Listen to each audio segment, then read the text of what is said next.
It is creepy that you get recorded in your own home, but, you know, he's a strange kind of racist, I'll say that. And I think it's really all about the girl, like, showing up with black men. It's still that black men are taking our women thing. That's what's at the bottom of this. There is a deeply, deeply creepy subtext, I agree, on the tape. That is, there are so many layers of awfulness that are being captured in that interaction. It's hard to tease them apart. But I'm not sure I agree with you that well, there is unanimity, I think, in condemnation of him, yes. Although you are starting to see a few people here and there take his side and sort of focus on the fact that he was taped and maybe was set up, etc. I'm curious whether you think you're going to see more of that as people kind of rush to fill the vacuum of defending Sterling. I don't know who these people are. Maybe you read right-wing blogs. I don't.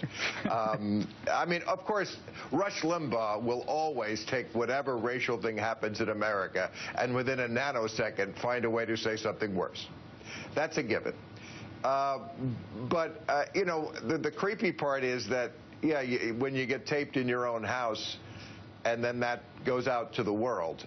Again, no one here is defending Don Sterling, but that's what's creepy to me, is that we can't even speak in our own house anymore. I don't even know how that tape gets out there. I don't know why that's legal. But I'm much more concerned about things like that than I am the NSA, which I'm concerned about, too. Yeah, the part of the taping, the fact that this was taped privately, we think, without his knowledge, it strikes me that if you had this situation with someone who didn't have the record that Donald Sterling had, the record of lawsuits alleging racial discrimination, not just personally towards people in his organization, but housing discrimination, the fact that people kind of knew this guy had really scummy views, that you wouldn't get the same level of punishment that you're seeing now, which to me seems like a lot of it's the totality of the Donald Sterling experience, lo these many decades. Right. Well, you bring up a good point.